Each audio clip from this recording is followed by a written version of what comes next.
Assalamualaikum warahmatullahi wabarakatuh. Perkenalkan, nama saya Siti Saada dari jurusan Sistem Informasi Universitas Mercubuana Jakarta. Di video kali ini saya akan mempresentasikan hasil tugas besar 1 saya mengenai hak asasi manusia. Video ini ditunjukkan untuk memenuhi tugas besar 2 mata kuliah kewarganegaraan dengan dosen pengampu Bapak Ahmad Jamil, DR, MSI. Hak asasi manusia mengenai permasalahan dan penegakannya. Hak asasi manusia sebagai nilai universal telah dimuat dalam Konstitusi Republik Indonesia, baik dalam pembukaan Undang-Undang Dasar 1945 alinea keempat maupun dalam batang tubuh Undang-Undang Dasar 1945 dan dipertegas dalam amandemen Undang-Undang Dasar 1945. Kemudian ada hakikat hak asasi manusia. Hak asasi manusia atau yang sering kali disebut dengan HAM merupakan hak-hak yang telah dimiliki oleh seseorang sejak dia dalam kandungan dan merupakan pemberian dari Tuhan kepada setiap manusia. Dalam Undang-Undang Dasar Republik Indonesia tahun 1945, pada pasal 27 ayat 1, pasal 28, pasal 29 ayat 2, pasal 30 ayat 1, dan pasal 30 ayat 1 memuat mengenai hak asasi manusia. Hak asasi manusia merupakan hak yang melekat pada diri manusia yang bersifat kodrati dan fundamental. Sebagai suatu anugerah Tuhan Yang Maha Esa yang harus dihormati, dihargai, dan dilindungi oleh setiap individu, masyarakat, dan negara. Kemudian ada ruang lingkup hak asasi manusia. Pertama, hak pribadi, hak-hak persamaan hidup, kebebasan, keamanan, dan lain-lain. Yang kedua, hak milik pribadi dan kelompok sosial tempat seorang berada. Kemudian yang ketiga, kebebasan sipil dan politik untuk dapat ikut serta dalam pemerintahan. Kemudian yang keempat, hak-hak berkenaan dengan masalah ekonomi dan sosial. Isi pokok hakikat hak asasi manusia. Hak asasi manusia tidak perlu diberikan, dibeli, ataupun diwarisi. Hak asasi manusia adalah bagian dari manusia secara otomatis. Hak asasi manusia berlaku untuk semua orang tanpa memandang jenis kelamin, agama, etis, pandangan politik, ataupun asal-usul sosial dan bangsa. Hak asasi manusia tidak bisa dilanggar, tidak seorang pun mempunyai hak untuk membatasi, untuk melanggar hak orang lain. Orang tetap mempunyai hak asasi manusia walaupun sebuah negara membuat hukum yang tidak melindungi atau melanggar hak asasi manusia. Kemudian ada kegiatan-kegiatan pokok penegakan hak asasi manusia. Yang pertama, pelaksanaan Rencana Aksi Nasional Hak Asasi Manusia atau seringkali disebut RANHAM dari tahun 2004 sampai tahun 2009 sebagai gerakan nasional. Kemudian yang kedua ada peningkatan efektivitas dan penguatan lembaga atau institusi hukum ataupun lembaga yang berfungsi dan tugasnya menegakkan hak asasi manusia. Kemudian yang ketiga, peningkatan upaya penghormatan persamaan terhadap setiap warga negara di depan hukum melalui keteladanan kepala negara beserta pimpinan lainnya untuk mematuhi, menaati, dan hak asasi manusia secara konsisten serta konsekuen. Kemudian yang keempat ada peningkatan berbagai kegiatan operasional penegakan hukum dan hak asasi manusia dalam rangka menyelenggarakan ketertiban sosial dan dinamika masyarakat dapat berjalan sewajarnya.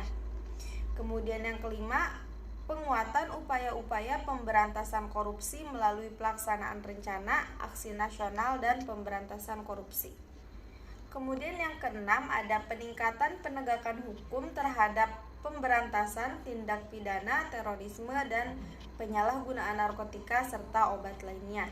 Kemudian yang ketujuh, penyelamatan barang bukti kinerja berupa dokumen atau arsip lembaga negara serta badan pemerintah untuk mendukung penegakan hukum dan hak asasi manusia.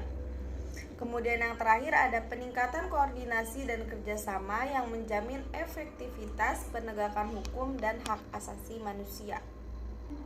Kemudian berikutnya ada Contoh beberapa kasus pelanggaran hak asasi manusia di Indonesia. Yang pertama, pembersihan KPI yang terjadi pada tahun 1965 sampai 1966. Kemudian yang kedua, penembakan misterius yang terjadi pada tahun 1982 sampai 1986. Kemudian yang ketiga ada tragedi Talang Sari pada tahun 1989. Kemudian tragedi Rumuh Gudong di Aceh tahun 1989 sampai 1998. Kemudian yang kelima ada pembunuhan Marsinah tahun 1993. Kemudian ada tragedi Trisakti 1998. Kemudian ada penculikan aktivis pada tahun 1997 sampai 1998. Kemudian ada tragedi Semanggi 1 dan 2 terjadi pada tahun 1998 sampai 1999. Kemudian ada bom Bali 1 dan 2 yakni pada tahun 2002 dan tahun 2005. Kemudian ada pembunuhan Munir yang terjadi pada tahun 2004. Selanjutnya ada lembaga-lembaga penegak hak asasi manusia. Yang pertama ada Komnas HAM. Komnas HAM bertujuan untuk membantu membangun kondisi yang kondusif bagi pelaksanaan hak asasi manusia.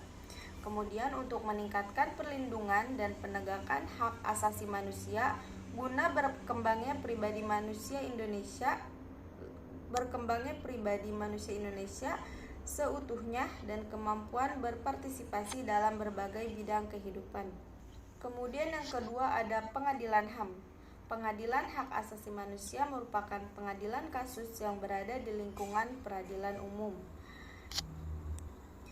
dan berkedudukan di daerah kabupaten atau kota. Pengadilan Hak Asasi Manusia merupakan pengadilan khusus terhadap pelanggaran hak asasi manusia berat yang meliputi kejahatan genosida dan kejahatan terhadap kemanusiaan.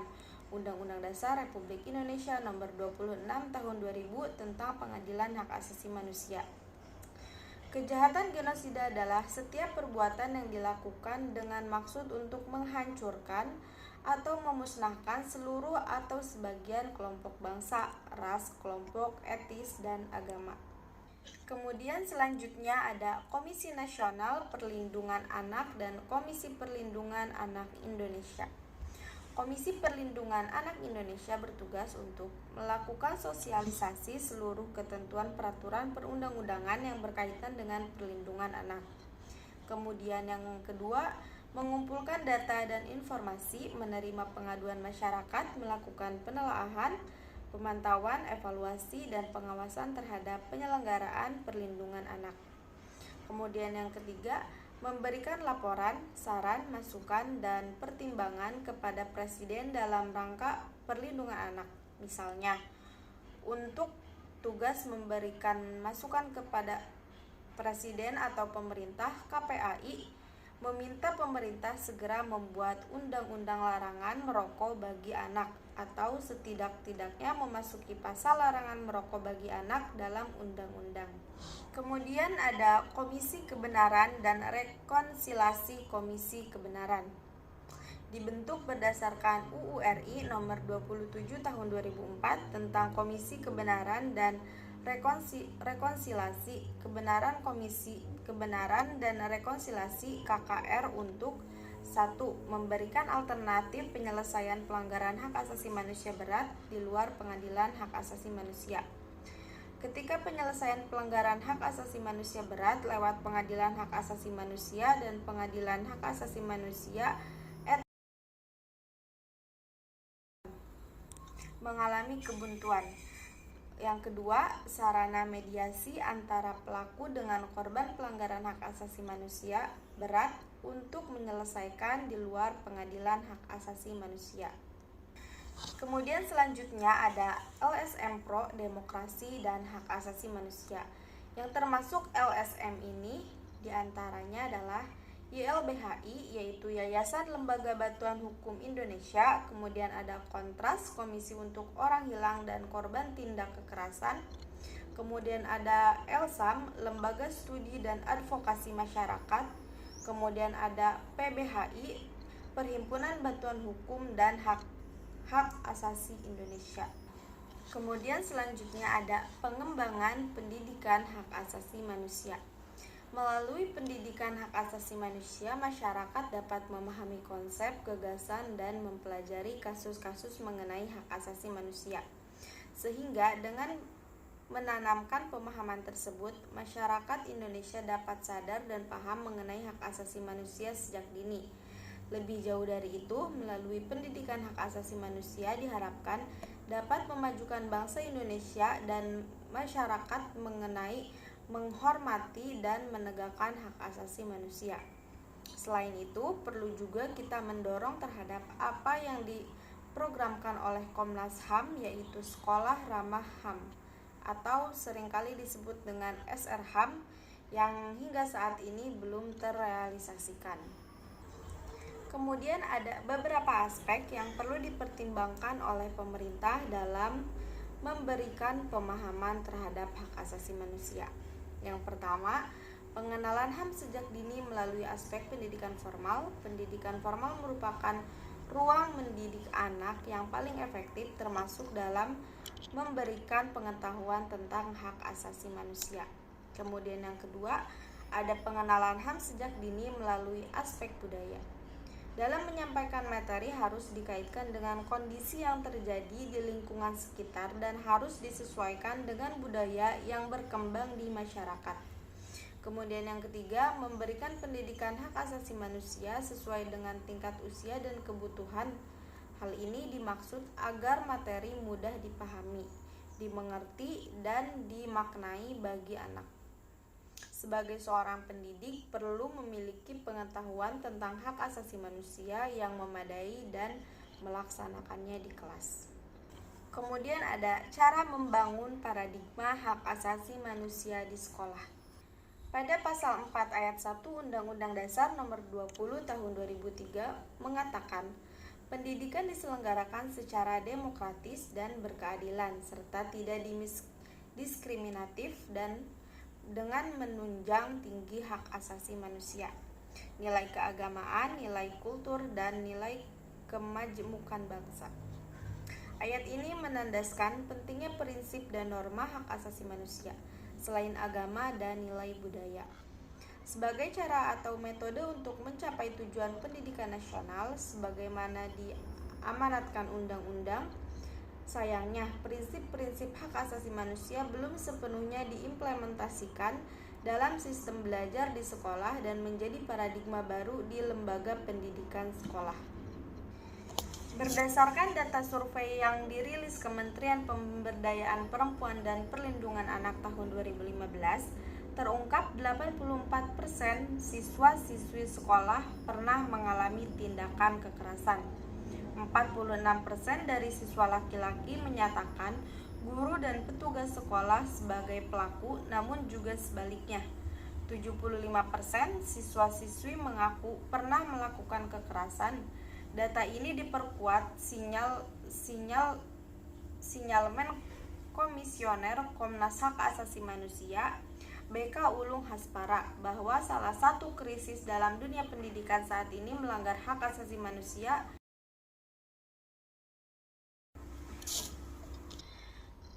Data ini menggambarkan masih digunakannya cara-cara kekerasan dalam proses pembelajaran di sekolah, baik guru, petugas sekolah, maupun siswa-siswi berandil dalam pelanggaran budaya kekerasan ini.